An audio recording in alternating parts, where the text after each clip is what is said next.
Good morning and welcome back to Morning Manna. Today, we reach one of the most famous parts of Jonah's story, him being swallowed by a great fish. We don't have time to read all of the story, but here's what happens. The crew, they find out in the storm that it's really Jonah's fault, so they throw Jonah overboard. Then the storm immediately stops and the crew turns to God. Jonah gets swallowed by a fish. Now, it's at this point that many people mentally check out. Swallowed by a fish and lived? Yeah, right.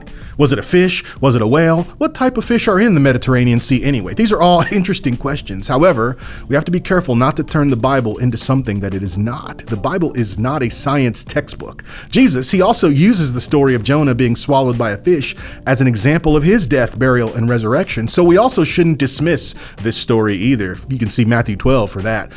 We have to avoid trying to find natural answers to supernatural elements of the Bible. So here's what we know from the text, verse 7.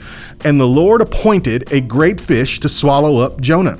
And Jonah was in the belly of the fish 3 days and 3 nights. Full stop. The Lord appointed a fish for Jonah. This wasn't just a punishment. It was an act of grace. God used this extraordinary situation to give Jonah a second chance to fulfill his calling. Being swallowed by this fish was not just about survival. It was about transformation. See, inside the belly of the fish, Jonah, he has time to reflect on his actions, his disobedience, and God's mercy. This was Jonah's moment of isolation where he was forced to confront the reality of his situation and the greatness of God's grace. Sometimes God allows us to be metaphorically swallowed by life circumstances so that we can be alone with Him, away from the distraction, to gain clarity, perspective. It's in those moments we realize that God's grace is always at work, even when we feel trapped or overwhelmed. Have you been there? Have you ever felt swallowed up by life? Remember, even in the darkest place, God's grace is there to give you that second chance. Turn to Him today.